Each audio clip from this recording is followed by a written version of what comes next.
ഇറാൻ്റെ ഭൂഗർഭ സൈനിക സംവിധാനങ്ങളെല്ലാം തകർത്തുകൊണ്ടിരിക്കുന്ന അമേരിക്കയുടെയും ഇസ്രയേലിൻ്റെയും ബങ്കർ ബസ്റ്റർ ബോംബുകളാണ് എവിടെയും ചർച്ചാ വിഷയം. ഇത്ര നാളും പൊതുവേ കരുതപ്പെട്ടിരുന്നത് യുദ്ധവേളകളിൽ ഏറ്റവും സുരക്ഷിതമായ ഇടങ്ങളാണ് ഭൂമിക്കടിയിൽ പണിയുന്ന ബങ്കറുകൾ എന്നാണ്. അതുകൊണ്ട് തന്നെയാണ് രാജ്യങ്ങൾ സുപ്രധാന സൈനിക സംവിധാനങ്ങളും VIP സുരക്ഷയും ഒക്കെ ബങ്കറുകളിൽ ഒരുക്കുന്നത്. എന്നാൽ ബങ്കറുകളാണ് ഇപ്പോൾ ഏറ്റവും കൂടുതൽ ആക്രമിക്കപ്പെടുന്നത്, ഏറ്റവും കൂടുതൽ നശിപ്പിക്കപ്പെടുന്നത്. കാരണം ഏതു പാതാളത്തിൽ കൊണ്ടുപോയി ഒളിപ്പിച്ചാലും അവിടേക്ക് തുരന്ന് ചെന്ന് സർവനാശം വിതയ്ക്കുന്ന ബങ്കർ ബസ്റ്റർ ബോംബുകളുടെ കാലമാണിത്. നമുക്കിന്ന് ഈ വിഷയം ചർച്ച ചെയ്താലോ? എന്നാൽ തുടങ്ങാം. പ്രിയപ്പെട്ടവരെ, ഞാൻ ഷാബു പ്രസാദ്. സയൻസ് കോർണറിൻ്റെ പുതിയ വീഡിയോയിലേക്ക് എല്ലാവർക്കും സ്വാഗതം. നിങ്ങളുടെ പിന്തുണയാണ് ഈ ചാനലിൻ്റെ ജീവൻ. അത് തുടരണം എന്നപേക്ഷിക്കുന്നു. ചാനൽ സബ്സ്ക്രൈബ് ചെയ്തിട്ടില്ലാത്തവർ സബ്സ്ക്രൈബ് ചെയ്യുക, ലൈക്ക് ചെയ്യുക, ഇഷ്ടപ്പെട്ടവരിലേക്ക് ഷെയർ ചെയ്തു കൊടുക്കുക. നിങ്ങളുടെ അഭിപ്രായങ്ങൾ, നിർദ്ദേശങ്ങൾ, വിമർശനങ്ങൾ എല്ലാം കമൻ്റായി രേഖപ്പെടുത്തുക. വീഡിയോ സ്കിപ്പ് ചെയ്യാതെ കഴിയുന്നതും മുഴുവൻ തന്നെ കാണാൻ ശ്രമിക്കുക. ആ ബെല്ലൈക്കൺ കൂടി എനേബിൾ ചെയ്ത് അപ്ലോഡ് ചെയ്യുന്ന വീഡിയോകൾ കൃത്യസമയത്ത് നോട്ടിഫിക്കേഷൻ വരുന്നു എന്ന് ഉറപ്പുവരുത്തുക. ബങ്കറുകൾ എന്നത് യുദ്ധവേളകളിൽ ഒഴിച്ചുകൂടാനാവാത്ത സംഗതിയായിട്ട് നൂറ്റാണ്ടുകളായി. ശത്രുസേനയിൽ നിന്ന് രക്ഷ നേടാൻ വലിയ കുഴികൾ കുഴിച്ച് അതിൽ പതിയിരുന്ന് അവസരം വരുമ്പോൾ ആക്രമിക്കുന്ന രീതിക്ക് ഒരുപാട് പഴക്കമുണ്ട്. 20-ാം നൂറ്റാണ്ടിൽ വിമാനങ്ങളുടെയും ആകാശത്ത് നിന്ന് വർഷിക്കുന്ന ബോംബുകളുടെയും ഒക്കെ കാലത്ത് ബങ്കറുകൾ എന്നത് അനിവാര്യമായി എന്ന് മാത്രമല്ല, യുദ്ധഭൂമിയിൽ നിന്നും സാധാരണ ജനങ്ങളുടെ സംരക്ഷണത്തിനു വേണ്ടിയും ബങ്കറുകൾ നിർമ്മിക്കാൻ തുടങ്ങി. 2-ാം ലോകമഹായുദ്ധക്കാലത്ത് ആകാശത്ത് ശത്രുവിമാനങ്ങളുടെ സാന്നിധ്യം അറിഞ്ഞാലുടൻ അടുത്തുള്ള ബങ്കറുകളിൽ അഭയം തേടുക എന്നത് യൂറോപ്പിലെ ജനങ്ങളുടെ ഒരു ജീവിതചര്യയായി കഴിഞ്ഞിരുന്നു. ആ യുദ്ധകാലം ഏതാണ്ട് മുഴുവനായി ഹിറ്റ്ലർ ഭൂമിക്കടിയിലെ ബങ്കറിലിരുന്നാണ് നാസി സേനയെ നിയന്ത്രിച്ചിരുന്നത്. എല്ലാ സൗകര്യങ്ങളോടെയുമായിരുന്നു അത്ര ഹിറ്റ്ലറുടെ ബങ്കർ പണിഞ്ഞിരുന്നത്. സോവിയറ്റ് സേന ബെർലിൻ കീഴടക്കി ആ നഗരത്തെ ചുട്ട് ചാമ്പലാക്കുമ്പോഴും ഹിറ്റ്ലറുടെ ബങ്കറിന് കുഴപ്പമൊന്നും സംഭവിച്ചില്ല. അദ്ദേഹം ആ ബങ്കറിൽ തന്നെ സ്വയം ജീവനൊടുക്കുകയായിരുന്നു. ഇങ്ങനെ എന്നും ഡിഫൻസ് തന്ത്രങ്ങളിൽ ഏറ്റവും പ്രമുഖ സ്ഥാനത്ത് നിന്നിരുന്ന ഒന്നാണ് ബങ്കറുകൾ. എപ്പോഴും സംഘർഷഭരിതമായ ഇസ്രയേലിൽ സർക്കാർ തന്നെ രാജ്യം മുഴുവൻ ബങ്കറുകൾ പണിഞ്ഞിട്ടുണ്ട്. അതുപോലെ പ്രധാന വ്യക്തികൾ, തന്ത്രപ്രധാന ആയുധങ്ങൾ, അസറ്റുകൾ ഒക്കെ ഭൂമിക്കടിയിൽ സുരക്ഷിതമാക്കുന്ന രീതി എല്ലാ രാജ്യങ്ങളും പിന്തുടരുന്നു. അതുകൊണ്ടൊക്കെ തന്നെ ശത്രുവിൻ്റെ ബങ്കറുകൾ തകർക്കുക എന്നത് ഏതൊരു സേനയുടെയും പ്രധാനപ്പെട്ട കാര്യമായി മാറി. 1990-91 കാലത്തെ ഗൾഫ് യുദ്ധവേളയിൽ അമേരിക്ക ഏറ്റവും അധികം ബുദ്ധിമുട്ടിയത് ഇറാഖിൻ്റെ ബങ്കറുകളെ കൊണ്ടാണ്. ഇറാഖ് യുദ്ധവേളയിൽ ഇറാഖ് ഈ ബങ്കർ തന്ത്രത്തിൽ അഗ്രഗണ്യരായി മാറിയിരുന്നു. വമ്പൻ സൈനിക അസറ്റുകൾ, ടാങ്കുകൾ, കവചിത വാഹനങ്ങൾ, എന്തിന് വിമാനങ്ങൾ വരെ ഒളിപ്പിക്കാൻ പറ്റിയ കൂറ്റൻ ബങ്കറുകൾ ആണ് അവർ മരുഭൂമിയിൽ പണിഞ്ഞത്. തുടർച്ചയായ വ്യോമാക്രമണത്തിലൂടെ എല്ലാ അടിസ്ഥാന സൗകര്യങ്ങളും നശിപ്പിച്ച് ആ വിടവിലൂടെ കരസേനയെ കടത്തിവിടുക എന്ന അമേരിക്കയുടെ തന്ത്രം ആദ്യഘട്ടങ്ങളിലെല്ലാം പരാജയപ്പെട്ടത് ഇറാഖിൻ്റെ ഈ തന്ത്രം കാരണമാണ്. കോടിക്കണക്കിന് രൂപ വിലയുള്ള ആയിരക്കണക്കിന് ബോംബുകൾ മഴ പെയ്യുന്നത് പോലെ വീണെങ്കിലും അവയെല്ലാം മരുഭൂമിയിൽ വീണ് വെറുതെ പൊട്ടിത്തകരുമ്പോഴും ഇറാഖിൻ്റെ സുപ്രധാന സൈനിക അസറ്റുകൾക്കൊന്നും സംഭവിച്ചില്ല. അവയെല്ലാം ഭൂമിക്കടിയിലെ ബങ്കറുകളിൽ സുരക്ഷിതമായിരുന്നു. അങ്ങനെയുള്ളപ്പോൾ കരയുദ്ധം ആരംഭിക്കുന്നത് ആത്മഹത്യാപരമായിരിക്കും എന്ന് തിരിച്ചറിഞ്ഞ അമേരിക്കൻ സേന പെട്ടെന്ന് വികസിപ്പിച്ച ഒരായുധമാണ് ബങ്കർ ബസ്റ്റർ ബോംബുകൾ. അമേരിക്കയുടെ തന്നെ പഴയ പീരങ്കിക്കുഴലുകൾ ഉപയോഗിച്ച് പെട്ടെന്ന് വികസിപ്പിച്ച ഈ ആയുധമാണ് ഗൾഫ് യുദ്ധത്തിൻ്റെ ഗതി മാറ്റിയത് എന്ന് പറഞ്ഞാൽ അതിശയോക്തിയല്ല. എങ്ങനെയാണ് ബങ്കർ ബസ്റ്റർ ബോംബുകൾ പ്രവർത്തിക്കുന്നത് എന്ന് നോക്കാം. നാം എങ്ങനെയാണ് ഒരു മരത്തിൽ ആണിയടിച്ച് കയറ്റുന്നത്, പാറകൾ ഡ്രില്ല് ചെയ്യുന്നത്, ഒരു പ്രത്യേക പോയിന്റിൽ കൂർത്ത അതിശക്തമായ ഒരു ലോഹഭാഗം ചേർത്ത് വെച്ച് പിന്നിൽ വലിയ ബലം കൊടുക്കുന്നു. ഇങ്ങനെ കൊടുക്കുന്ന ബലം മുഴുവനായി അഗ്രത്തിൽ കേന്ദ്രീകരിക്കുമ്പോൾ ആണിയോ ഡ്രില്ലോ എന്തുമാകട്ടെ അത് ആ പ്രതലത്തിൽ തുളച്ചു കയറും. പ്രതലത്തിൻ്റെ ബലം, കൊടുക്കുന്ന ഊർജം, ഡ്രില്ലിൻ്റെ കരുത്ത് ഒക്കെ അനുസരിച്ചാണ് എത്ര വേഗത്തിൽ എത്ര ആഴത്തിൽ തുളഞ്ഞു കയറുന്നു എന്ന് തീരുമാനിക്കുന്നത്. ഇതുപോലെ തന്നെയാണ് ബങ്കർ ബസ്റ്റർ ബോംബുകളും പ്രവർത്തിക്കുന്നത്. അതിശക്തമായ ഉരുക്ക് അലോയികളാൽ നിർമ്മിച്ചിട്ടുള്ള ഭാരമേറിയ ഒരു ഫ്രെയിം ചട്ടക്കൂടാണ് ഇതിൻ്റെ പ്രധാന ഭാഗം. ഇത് വളരെ ഉയരത്തിൽ നിന്ന് താഴേക്കിടുന്നു. നമുക്കറിയാം, താഴേക്ക് സ്വതന്ത്രമായി വീഴുന്ന ഏതൊരു വസ്തുവിൻ്റെയും വേഗത അനുനിമിഷം കൂടിക്കൊണ്ടിരിക്കും. അതിൻ്റെ ഭാരമനുസരിച്ച് ആ വസ്തു അക്വയർ ചെയ്യുന്ന എനർജിയും കൂടുതലായിരിക്കും. എത്ര ഉയരത്തിൽ നിന്നാണോ വീഴുന്നത് അതിനനുസരിച്ച് താഴെ എത്തുമ്പോഴുള്ള അതിൻ്റെ ഊർജം അഥവാ കൈനറ്റിക് എനർജി വളരെ കൂടുതലായിരിക്കും. ഭൂമിയിൽ വന്നിടിക്കുമ്പോൾ തകർന്നു പോകാത്ത മെറ്റീരിയലുകൾ കൊണ്ട് നിർമ്മിച്ച കൂർത്തുമൂർത്ത അഗ്രഭാഗം അപ്പോൾ ഭൂമിയെ തുളച്ച് കയറുക തന്നെ ചെയ്യും. ഒരു മരത്തിലേക്ക് കുന്തമെറിഞ്ഞ് തറപ്പിക്കുന്നത് പോലെ എത്ര വേഗതയിലാണോ കുന്തം വന്ന് തറയ്ക്കുന്നത് അതിനനുസരിച്ച് അത് മരത്തിലേക്ക് കൂടുതൽ ആഴത്തിൽ തുളഞ്ഞു കയറുമല്ലോ. അതുപോലെ ഇങ്ങനെയുള്ള ഉരുക്ക് ചട്ടക്കൂടിനുള്ളിലാണ് സ്ഫോടക വസ്തുക്കൾ വയ്ക്കുന്നത്. ബോംബുകൾ പ്രവർത്തിക്കുന്നത് അതിലെ ഫ്യൂസുകൾ ഉരുകി ഉള്ളിലെ സർക്യൂട്ടുകൾ ആക്റ്റീവ് ആകുമ്പോഴാണ്. സാധാരണഗതിയിൽ ഭൂമിയിൽ സ്പർശിക്കുന്ന ആഘാതത്തിൽ ഫ്യൂസുകൾ ഉരുകി ബോംബ് പൊട്ടിത്തെറിക്കുകയാണ് ചെയ്യുന്നത്. എന്നാൽ ഇവിടെ അങ്ങനെ സംഭവിക്കാൻ പാടില്ലല്ലോ. ഭൂമിയിൽ തൊട്ടപാടെ ബോംബ് പൊട്ടിയാൽ പിന്നെ അതിൻ്റെ പർപ്പസ് തന്നെ ഇല്ലാതാകും. അത് ഭൂമിക്കുള്ളിലേക്കോ കോൺക്രീറ്റിലേക്കോ ഒക്കെ തുളഞ്ഞു കയറി കൃത്യമായി ലക്ഷ്യത്തിലെത്തുമ്പോൾ മാത്രമേ സ്ഫോടനം നടക്കാൻ പാടുള്ളൂ. അതിനുവേണ്ടി ഇതിൽ പ്രത്യേക സെൻസറുകളും ഡിലേ സ്വിച്ചുകളും ഉണ്ട്. ഭൂമിയിൽ തൊട്ട് ഇത്ര സമയം കഴിഞ്ഞ് അല്ലെങ്കിൽ ഇത്ര ആഴത്തിൽ എത്തി എന്നൊക്കെയുള്ള പ്രോഗ്രാം അനുസരിച്ചാണ് അത് പൊട്ടുക. ബോംബുകളുടെ ഭാരമാണ് ഇതിലെ ഏറ്റവും പ്രധാനപ്പെട്ട ഘടകം. 2500-3000 കിലോഗ്രാം എങ്കിലും ഭാരവും അത് ഒരു 20,000 അടി ഉയരത്തിൽ നിന്ന് ഡ്രോപ്പ് ചെയ്യുകയും വേണം. അതിലുള്ള സ്ഫോടക വസ്തുവിന് 500-600 കിലോ മാത്രമേ ഭാരമുണ്ടാകൂ. ഈ ബോംബ് ഇത്രയും ഉയരത്തിൽ നിന്ന് ഡ്രോപ്പ് ചെയ്ത് താഴെ എത്തുമ്പോഴേക്ക് അതിന് സൂപ്പർസോണിക് വേഗതയുണ്ടാകും.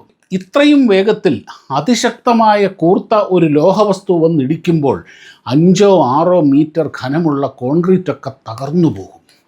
അങ്ങനെ തുളഞ്ഞു കയറി ഉള്ളിൽ കടന്നതിന് ശേഷം സ്ഫോടനം നടന്നാൽ അത് അതിഭീകരമായിരിക്കുകയും ചെയ്യും. ബാലക്കോട്ട് ആക്രമണത്തിലും ഓപ്പറേഷൻ സിന്ദൂറിലും ഭീകര താവളങ്ങൾ തകർക്കാൻ ഇന്ത്യ ഇത്തരത്തിലുള്ള ബോംബുകൾ ഉപയോഗിച്ചിട്ടുണ്ട്. കെട്ടിടത്തിൻ്റെ മുകളിലെ കോൺക്രീറ്റിൽ ബോംബ് കടന്നുപോയ ഒരു തുള മാത്രമേ പുറമേക്ക് കാണുകയുള്ളൂ. അതിൻ്റെ ഉള്ളിൽ കടന്ന് ഇവൻ പൊട്ടുമ്പോൾ അവിടെയുള്ള സർവ്വതും ഉരുകിപ്പോകും. കഴിഞ്ഞ ജൂണിൽ അമേരിക്ക ഇറാനിലെ ആണവ കേന്ദ്രങ്ങളിൽ ഇട്ടത് ഇന്ന് നിലവിലുള്ളതിൽ വെച്ച് ഏറ്റവും വലിയ GBU-57 ബങ്കർ ബസ്റ്റർ ബോംബുകളാണ്. 14,000 കിലോഗ്രാം ഭാരമുള്ള 2,500 കിലോഗ്രാം സ്ഫോടക വസ്തുക്കൾ വഹിക്കുന്ന ഈ ബോംബുകൾ ഇടുന്നത് 9 കിലോമീറ്റർ ഉയരത്തിൽ നിന്നാണ്. ഇത് ഭൂമിയിൽ എത്തുമ്പോഴേക്ക് 60 മീറ്റർ ഘനമുള്ള കോൺക്രീറ്റ് വരെ തുളച്ചപ്പുറത്ത് പോകാനുള്ള കൈനറ്റിക് എനർജി നേടിയിട്ടുണ്ടാകും. ഇറാൻ്റെ ആണവ കേന്ദ്രങ്ങൾ 200 മീറ്ററിൽ താഴെയാണ് എന്നാണ് മനസ്സിലാക്കുന്നത്. അപ്പോൾ ഒരു ബോംബ് പോരാതെ വരും. ഒരു ബോംബ് തീർത്ത കുഴിയിലേക്ക് വീണ്ടും ബോംബുകളിട്ട് ഒരാണി അടിച്ച് കയറ്റുന്നത് പോലെയാണ് ഇറാൻ്റെ അതിസുരക്ഷാ ആണവ കേന്ദ്രങ്ങളെ ചാമ്പലാക്കിയത്. ഇത്ര ഭാരമുള്ള ബോംബ് വഹിക്കാൻ ശേഷിയുള്ള ഒരേയൊരു വിമാനമേ ഉള്ളൂ. അതാണ് അമേരിക്കൻ വ്യോമസേനയുടെ രാക്ഷസ വിമാനം B-2 സ്പിരിറ്റ്.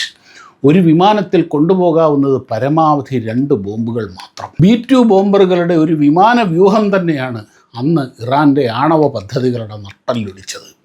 വളരെ ഉയരത്തിൽ നിന്ന് കൃത്യമായി ഡ്രോപ്പ് ചെയ്യേണ്ടതിനാലും ഭാരം വളരെ കൂടുതലുള്ളതിനാലും ഇവയെ വഹിക്കാൻ വലിയ വിമാനങ്ങൾ തന്നെ വേണം. ഇറാൻ പരമോന്നത നേതാവായ ആയത്തുള്ള അലി ഖമേനിയെ വധിക്കാൻ ഉപയോഗിച്ചത് മറ്റൊരു തരത്തിലുള്ള ബങ്കർ ബസ്റ്റർ ബോംബാണ്.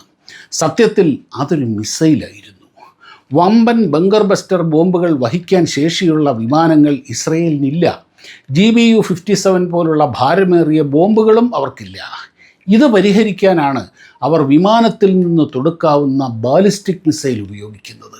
ഇവിടെ ഈ മിസൈൽ തൊടുത്തു കഴിഞ്ഞാൽ അത് നേരെ ഭൂമിയിലേക്ക് വരികയല്ല. എയർക്രാഫ്റ്റിൽ നിന്ന് മിസൈൽ ലോഞ്ചായാൽ അത് നേരെ ബഹിരാകാശത്തേക്ക് പോകും. ബഹിരാകാശത്ത് നിന്നും നേരെ ലക്ഷ്യത്തിലേക്ക് വീഴും. 15,000 കിലോഗ്രാമുള്ള ഒരു ബോംബ് 9 കിലോമീറ്റർ മുകളിൽ നിന്ന് വീഴുന്നതിനേക്കാൾ ഇമ്പാക്റ്റ് 500-1000 കിലോഗ്രാം ഭാരമുള്ള ഒരു ബോംബ് 100 കിലോമീറ്റർ മുകളിൽ നിന്ന് പതിക്കുമ്പോഴുണ്ടാകും. പക്ഷേ അപ്പോൾ ട്രാക്കിങ്, ഗൈഡൻസ് എല്ലാം പല മടങ്ങ് കൃത്യമായിരിക്കണം. 1 കിലോമീറ്റർ അകലെയുള്ള ഒരു നാണയത്തിൽ ഉന്നം പിടിച്ച് വെടിവെക്കുന്നത് പോലെയുള്ള കൃത്യത എവിടെ ഉണ്ടാവണം. അങ്ങനെയുള്ള ബ്ലൂ സ്പാരോ ബോംബുകളാണ് ലോകത്തിലെ തന്നെ ഏറ്റവും അതീവ സുരക്ഷയുള്ള രാഷ്ട്ര നേതാക്കളിൽ ഒരാളായ ഖമേനിയെ വധിക്കാൻ ഇസ്രായേൽ ഉപയോഗിച്ചത്. ഇന്ത്യക്കും ബങ്കർ ബസ്റ്റർ ബോംബുകളുണ്ട്. ഓപ്പറേഷൻ ബാലക്കോട്ട്, ഓപ്പറേഷൻ സിന്ദൂർ എന്നിവയിലൊക്കെ വ്യാപകമായി ഉപയോഗിച്ചെങ്കിലും വമ്പൻ ബങ്കറുകൾ തകർക്കാൻ പറ്റിയ ബങ്കർ ബസ്റ്റർ ബോംബുകൾ നമുക്ക് ആവശ്യമുണ്ട്. പക്ഷേ ഇന്ത്യക്ക് വലിയ ബോംബർ വിമാനങ്ങളില്ല. തൽക്കാലം വലിയ വില കൊടുത്ത് അവ വാങ്ങാൻ നമുക്ക് ഉദ്ദേശവുമില്ല. പക്ഷേ നമുക്ക് ബങ്കർ ബസ്റ്റർ ബോംബുകൾ പ്രയോഗിക്കുകയും വേണം. പാകിസ്ഥാനൊക്കെ ഇനിയും വലിയ വമ്പൻ ബങ്കറുകൾ പണിയാൻ സാധ്യതയുണ്ട്. അപ്പോൾ നമുക്കത് കൂടിയേ കഴിയൂ. ഇങ്ങനെ കക്ഷത്തിലിരിക്കുന്നത് പോകാതെ ഉത്തരത്തിലുള്ളത് എടുക്കുന്ന ഒരേർപ്പാടാണ് ഇന്ത്യ ചെയ്യുന്നത്. ലോകം പൊതുവെ നടക്കില്ല എന്ന് കരുതിയ ഭാരമേറിയ ബങ്കർ ബസ്റ്റർ ബോംബുകൾ വഹിക്കാവുന്ന മിസൈലുകൾ ഉണ്ടാക്കുക എന്നതാണത്. നോക്കൂ, ബങ്കർ ബസ്റ്റർ ബോംബുകളുടെ ഏറ്റവും പ്രധാന പ്രത്യേകത അതിൻ്റെ ഭാരം തന്നെയാണെന്ന് പറഞ്ഞല്ലോ. മിസൈലുകളുടെ വാർഹെഡിൻ്റെ ഭാരം ഒരുപാട് കൂടിയാൽ അതിൻ്റെ പെർഫോമൻസിനെയും കൃത്യതയെയും ബാധിക്കും. ഇതാണ് നമ്മുടെ ഭൂഖണ്ഡാന്തര മിസൈലായ അഗ്നി 5 മോഡിഫിക്കേഷനുകൾ വരുത്തിക്കൊണ്ട് DRDO മറികടക്കുന്നത്. അതെങ്ങനെയാണ്? അഗ്നി 5ൻ്റെ പേലോഡ് കപ്പാസിറ്റി, അതായത് വഹിക്കാവുന്ന ആയുധത്തിൻ്റെ ഭാരം 1500 കിലോഗ്രാമാണ്. അതായത് 1500 കിലോഗ്രാം 1.5 ടൺ ബോംബുമായി 8000 കിലോമീറ്ററിന് പോകാൻ കഴിയും. ബോംബിൻ്റെ ഭാരം കൂടിയാൽ റേഞ്ച് കുറയും. ഈ വാർഹെഡ് 7500 കിലോഗ്രാം ആയാൽ മിസൈലിൻ്റെ റേഞ്ച് 2500 കിലോഗ്രാമായി കുറയും. മിസൈലിൻ്റെ റേഞ്ച് 2500 കിലോമീറ്ററായി കുറയും. ഇന്ത്യ വികസിപ്പിച്ച ബങ്കർ ബസ്റ്റർ ബോംബിൻ്റെ ഭാരം 7500 കിലോഗ്രാമാണ്. അതിൽ ഒരു 1000 കിലോഗ്രാമിനടുത്ത് സ്ഫോടക വസ്തുക്കൾ ഉണ്ടാകും.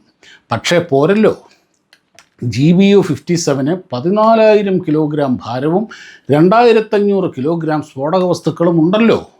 അപ്പോൾ അമേരിക്കയുടെ ബങ്കർ ബസ്റ്ററിനേക്കാൾ ശേഷി കുറവല്ലേ എന്ന് തോന്നുന്നോ? സത്യത്തിൽ അതിനേക്കാൾ ശേഷി ഈ ബോംബിനുണ്ട്. പറയാം. ഭാരമേറിയ ബോംബ് ഉയരത്തിൽ നിന്ന് വീഴുമ്പോൾ ലഭിക്കുന്ന കൈനറ്റിക് എനർജിയാണ് അതിനെ ഭൂമി തുരന്ന് കയറാൻ പര്യാപ്തമാക്കുന്നത് എന്ന് കണ്ടല്ലോ. ബോംബിൻ്റെ ഡ്രോപ്പ് ചെയ്യുന്ന ഉയരം എത്ര കൂടുതലാണോ അത്രയും ശേഷിയും കൂടും. അതാണ് ഇസ്രായേൽ ബ്ലൂ സ്പാരോ മിസൈലിൽ ചെയ്യുന്നത്. GBU-57 ഡ്രോപ്പ് ചെയ്യുന്നത് 9 കിലോമീറ്റർ ഉയരത്തിൽ നിന്നാണ്. അഗ്നി മിസൈൽ വിക്ഷേപിച്ചാൽ അത് ആദ്യം സ്പേസിലേക്കാണ് പോകുന്നത്.